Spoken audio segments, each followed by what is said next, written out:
Chapter 10, in which Christopher Robin gives Pooh a party and we say goodbye. One day, when the sun had come back over the forest, bringing with it the scent of May, and all the streams of the forest were tinkling happily to find themselves their own pretty shape again, and the little pools lay dreaming of the life they had seen and the big things they had done, and in the warmth and quiet of the forest the cuckoo was trying over his voice carefully and listening to see if he liked it, and wood pigeons were complaining gently to themselves in their lazy, comfortable way that it was the other fellow's fault, but it didn't matter very much. On such a day as this, Christopher Robin whistled in a special way he had, and Owl came flying out of the 100-acre wood to see what it was he wanted. "Owl," said Christopher Robin, "I'm going to give a party." "You are you?" said Owl. "And it's to be a special sort of party because it's because of what Pooh did when he did what he did when he did save Piglet from the flood." "Oh, that's what it's for, is it?" said Owl. "Yes, so will you tell Pooh as quickly as you can, and all the others, because it will be tomorrow." "Oh, it will it?" said Owl, still being as helpful as possible. "So will you go and tell them, Owl?" Owl tried to think of something very wise to say, but couldn't, so he flew off to tell the others. The first person he told was Pooh. "Pooh," he said, "Christopher Robin is giving a party." "Oh," said Pooh. And then, seeing that Owl expected him to say something else, he said, "Will there be those little cake things with pink sugar icing?" Owl felt that it was rather beneath him to talk about little cake things with pink sugar icing, so he told Pooh exactly what Christopher Robin had said and flew off to Eeyore. "Party for me," thought Pooh to himself. "How grand!" And he began to wonder if all the other animals would know that it was a special Pooh party, and if Christopher Robin had told them about the floating bear and the brain of Pooh and all the wonderful ships he'd invented and sailed on. He began to think how awful it would be if everybody had forgotten about it, and nobody quite knew what the party was for. And the more he thought like this, the more the party got muddled in his mind like a dream when nothing goes right. And the dream began to sing itself over in his head until it became a sort of song. It was an anxious Pooh song. "3 cheers for Pooh." "For who?" "For Pooh." "Why, what did he do?" "I thought you knew. He saved his friend from a wetting."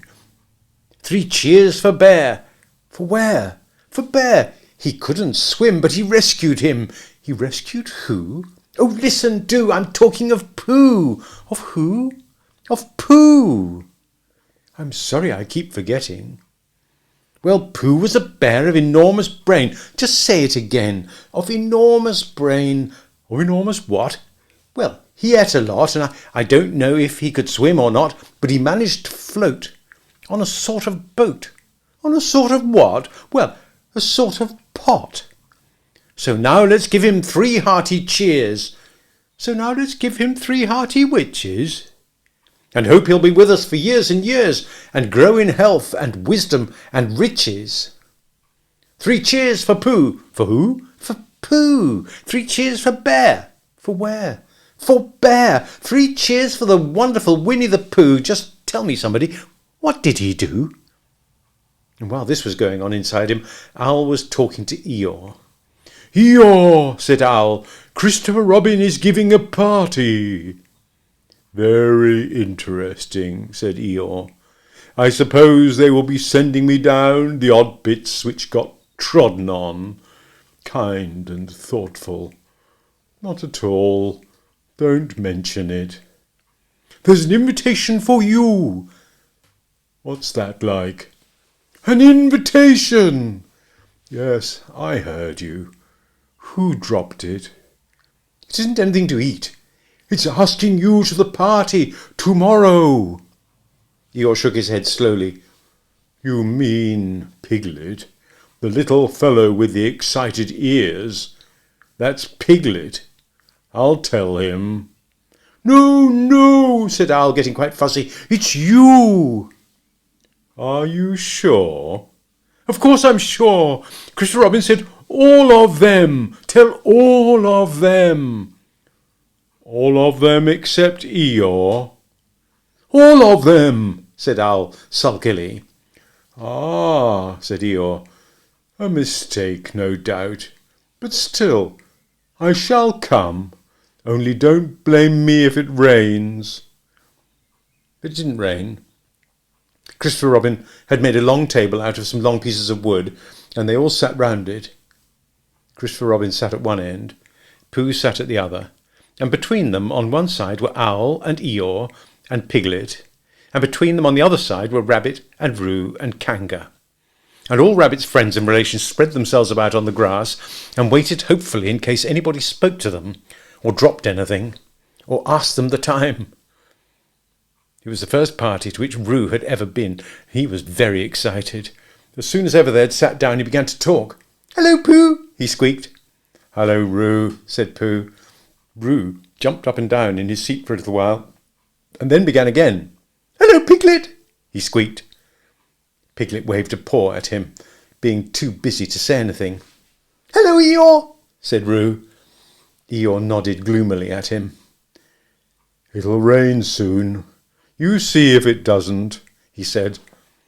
Roo looked to see if it didn't, and it didn't. So he said, "Hello, Owl," and Owl said, "Hello, my little fellow," in a kindly way, and went on telling Christopher Robin about an accident which had nearly happened to a friend of his whom Christopher Robin didn't know. And Kanga said to Roo, "Drink up your milk first, dear, and talk afterwards." So Roo, who was drinking his milk, tried to say that he could do both at once, and had to be patted on the back and dried for quite a long time afterwards. When they'd all nearly eaten enough, Christopher Robin banged on the table with his spoon, and everybody stopped talking and was very silent except Roo, who was just finishing a loud attack of hiccups and trying to look as if it was one of Rabbit's relations. "This party," said Christopher Robin, "is a party because of what someone did. And we all know who it was. It's his party because of what he did. And I've got a present for him, and here it is." Then he felt about a little and whispered, "Where is it?" While he was looking, Eeyore coughed in an impressive way and began to speak. "Friends," he said, "including oddments, it is a great pleasure, or perhaps I'd better say, it has been a pleasure so far, to see you at my party. What I did was nothing, and any of you, except Rabbit, Owl, and Kanga, would have done the same. Oh, and Pooh. My remarks do not, of course, apply to Piglet and Roo, because they are too small. Any of you would have done the same, but it just happened to be me. It was not, I need hardly say, with an idea of getting what Christopher Robin is looking for now," and he put his front leg to his mouth and tried to say in a loud whisper, "Try under the table," "that I did what I did, but because I feel that we should all do what we can to help. I feel that we should all—" "Hup!" said Roo accidentally. "Roo, dear," said Kanga reproachfully. "Was it me?" asked Roo, a little surprised. "What's you're talking about?" Piglet whispered to Pooh. "I don't know," said Pooh rather dolefully. "I thought this was your party." "I thought it was once, but I suppose it isn't." "I'd sooner it was yours than Eeyore's," said Piglet. "So would I," said Pooh. "Hup!" said Roo again. "As I was saying," said Eeyore loudly and sternly, "as I was saying when I was interrupted by various loud sounds, I feel that—" "Here it is," cried Christopher Robin excitedly. "Pass it down to silly old Pooh. It's for Pooh." "For Pooh," said Eeyore. "Of course it is. The best bear in all the world."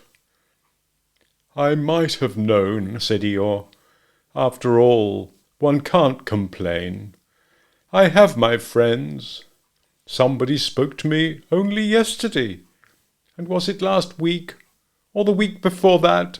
Rabbit bumped into me and said, Bother. The social round. Always something going on.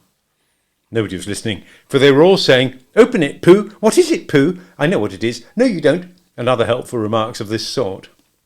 And of course, Pooh was opening it as quickly as ever he could, but without cutting the string, because you never know when a bit of string might be useful. At last it was undone. When Pooh saw what it was, he nearly fell down. He was so pleased. It was a special pencil case. There were pencils in it marked B for bear, and pencils marked HB for helping bear, and pencils marked BB for brave bear.